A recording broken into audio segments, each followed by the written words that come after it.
There is, absolutely. So it was when the ban on smoking in public places happened that we really saw a steep decline in smoking overall. But you're absolutely right.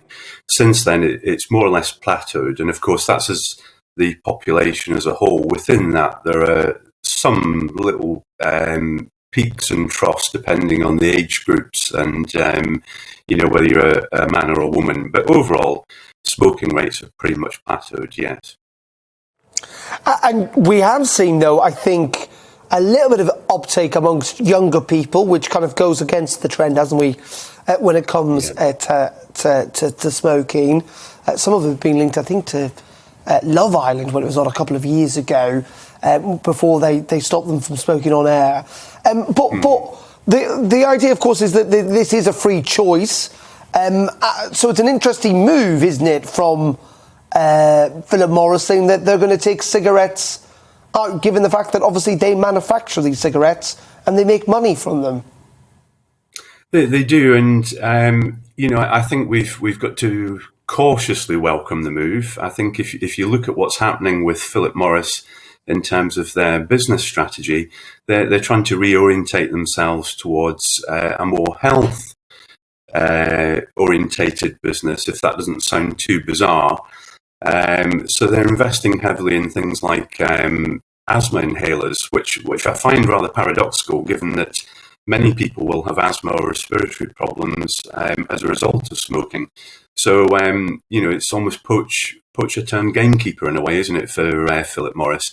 I think the other thing to stress is, although the chief executive of Philip Morris has said he'd like to see cigarettes banned within a decade in the UK, he hasn't talked about the developing world, where unfortunately there is a bit of a time lag. So in the Western world, as you were saying earlier, smoking rates are in decline or at least plateauing and have reduced significantly. But in sub-Saharan Africa, in Asia, in other parts of the world, we're seeing smoking rates go up. So there's a 2 to 3 decade time lag in population uptake of smoking between the Western world and some of the other parts of the world that are developing countries.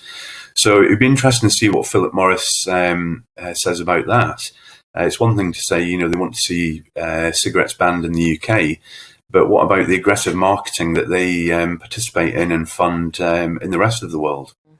We know that it can be fatal. The World Health Organization estimate that it kills about 8 million people a year. How realistic is it that you think we could see, not necessarily at this point, a smoke-free world, but a smoke-free UK?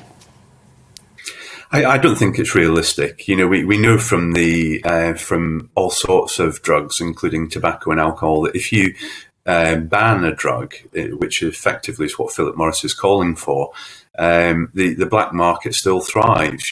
So just because the regulated market, i.e. Philip Morris, doesn't supply cigarettes in the UK, there's plenty of other avenues that exist now and would just flourish in terms of an illicit or underground market in cigarettes. Where there's demand, there'll be supply.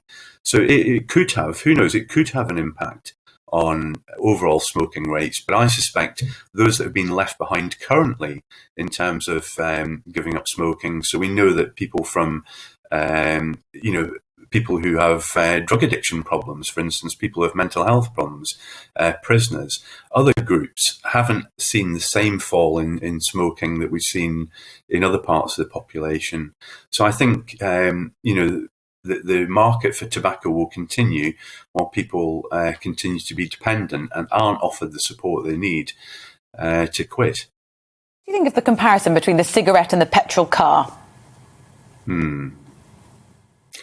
Well, yes, there's a good case. I'm not against what Philip Morris is doing, but I think we just need to be aware of why they're doing it and what the consequences are. So, I get the analogy.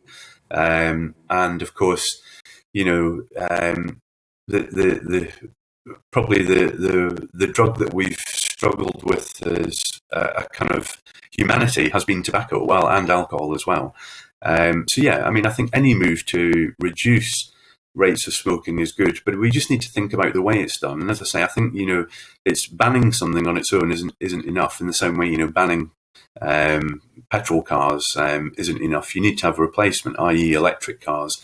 And with smoking, we need to have support in terms of things like nicotine replacement therapy and other forms of support to help people reduce or quit smoking altogether. But Ian, is it a desirable thing to be smoke-free? I mean, we live in a free country. It's a free choice. Quite a lot of people seemingly quite enjoy it, even though they know, of course, that it's not necessarily terribly good for them. I mean, why this desire to try and get smoke-free? Well, I think, there's undoubtedly, I think most people understand the risks associated with smoking in the UK in 2021. There aren't many smokers who are unaware of what the health risks are. That said, I do understand your point about free choice, but the choice also has to be having the ability, the motivation, etc., to be able to stop smoking if you want to.